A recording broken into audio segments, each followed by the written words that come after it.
Setembro já chegou. O Mapim acaba de lançar um plano de financiamento irresistível. Você compra tudo o que quiser, leva na hora e só começa a pagar em setembro. São milhares de produtos para você e sua casa, financiados pelo crédito automático Mapim. A primeira parcela você só paga após 60 dias. Não perca tempo. Venha conhecer todos os planos do crédito automático Mapim. E agora, a mais nova FM de São Paulo apresenta, em primeira mão, a sua programação.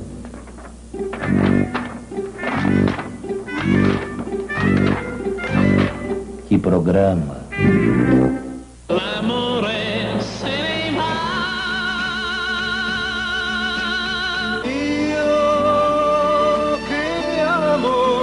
L'amore, sempre l'amore, em discos, fitas e compactisc, som livre.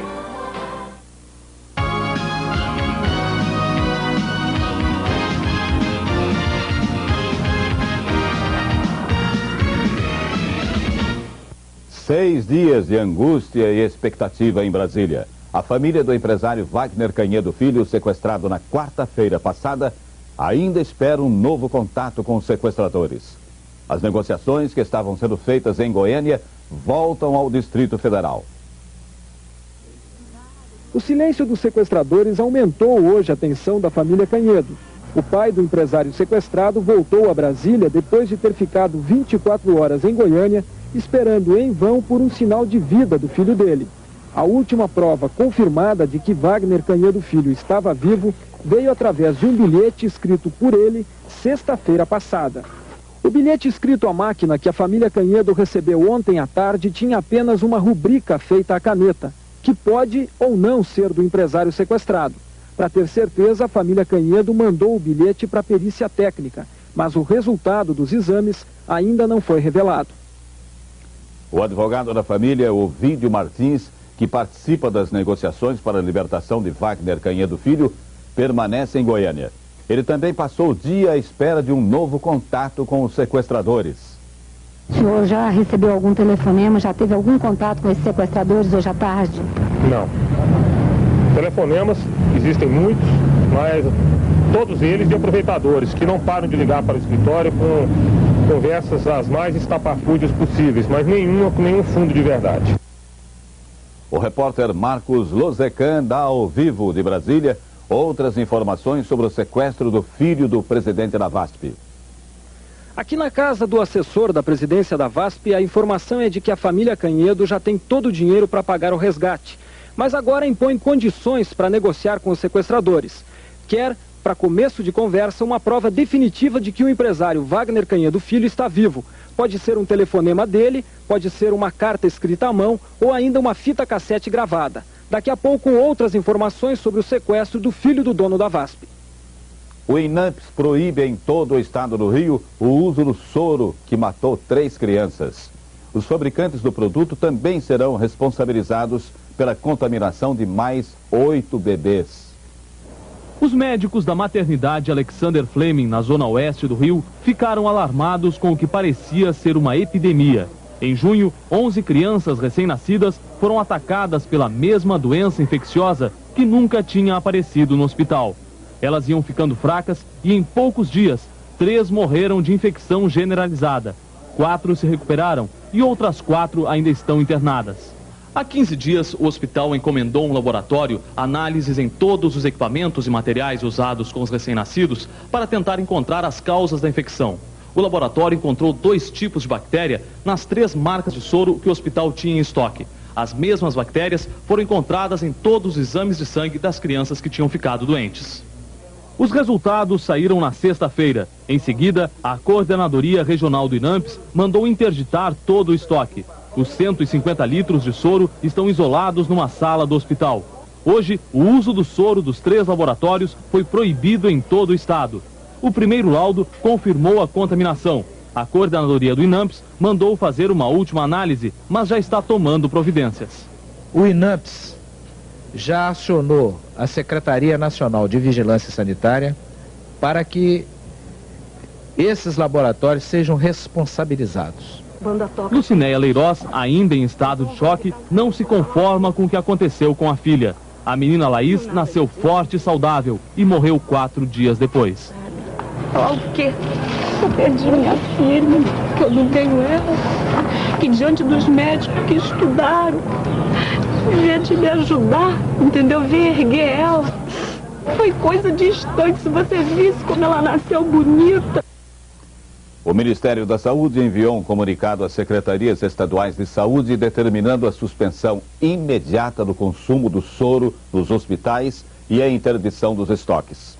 O uso deste soro vai ficar suspenso até o resultado da análise que está sendo feita pela Fundação Oswaldo Cruz.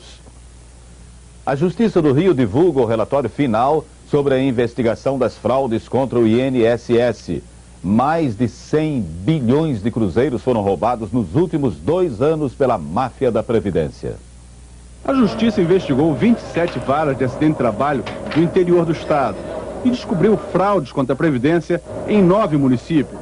O relatório final ficou pronto hoje e diz como a fraude foi feita, dá os nomes de todos os acusados e vai servir como peça de acusação em todos os processos. O relatório da Justiça diz que houve fraude em 9 municípios do interior do estado.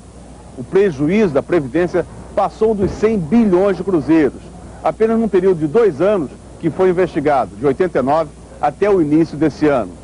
131 pessoas são acusadas pela Justiça de participar da fraude. São 62 advogados, 19 médicos peritos, 7 procuradores do INSS, 40 funcionários da Justiça e 3 juízes. Todos eles serão processados pela fraude.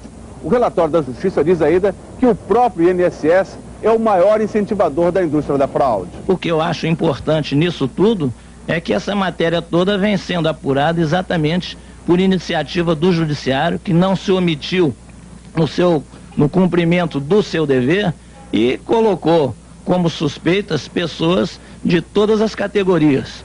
A Justiça do Rio vai interromper o recesso nesta quarta-feira para julgar o pedido de prisão preventiva de 20 pessoas acusadas de pertencerem à máfia da Previdência.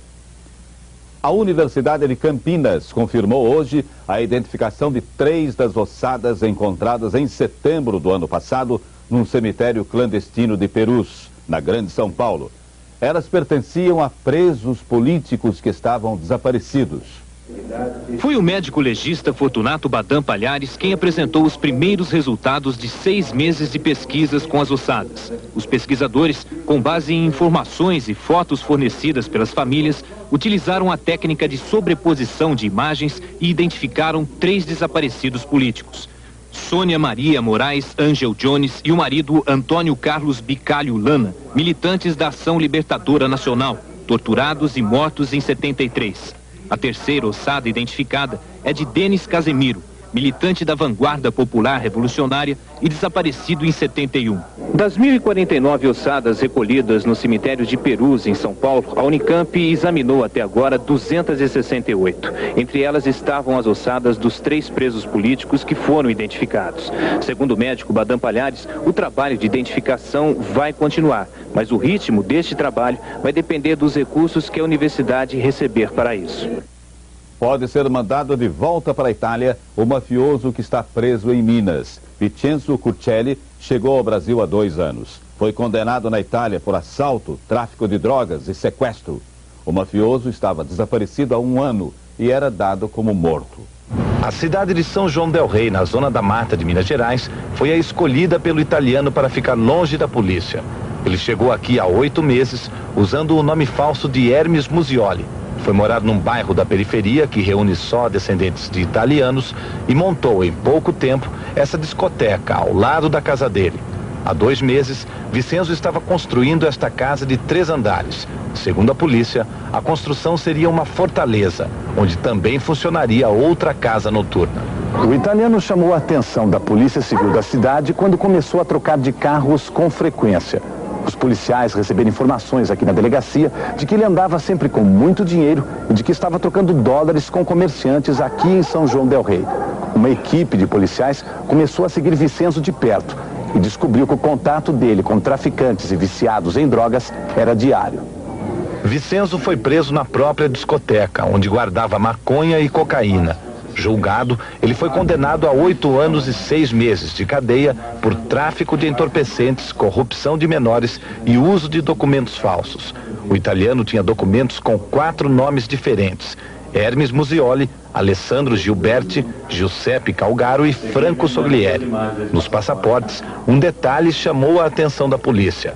Vicenzo fazia viagens de um dia a Santa Cruz de la Sierra, na Bolívia, um dos maiores centros de produção e distribuição de drogas do mundo. O italiano está preso nesta cadeia em São João del Rei. Orientado pelo advogado, ele não sai da cela e o diretor da cadeia não autoriza a entrada de equipes de reportagem. Um furacão devasta a cidade de Detroit, nos Estados Unidos. E as chuvas inundam o leste da China. São os destaques de hoje no mundo. Os temporais que começaram no final da primavera já mataram mais de 600 pessoas na China. Centenas perderam as casas e fogem das aldeias inundadas. O governo pediu a ajuda do exército para as operações de resgate das vítimas. Dezenas de cidades estão isoladas do resto do país. As tempestades também castigaram várias cidades americanas. Detroit, no estado de Michigan, foi a que mais sofreu com as últimas chuvas. Muitas árvores foram derrubadas e mais de 100 mil pessoas ficaram sem eletricidade nas casas.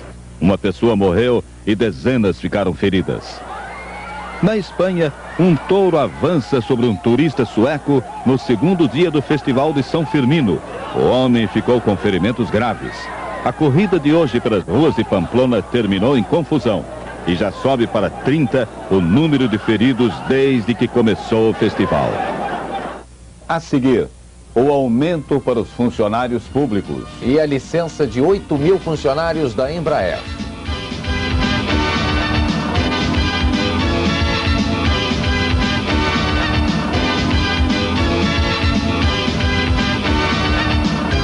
Atenção.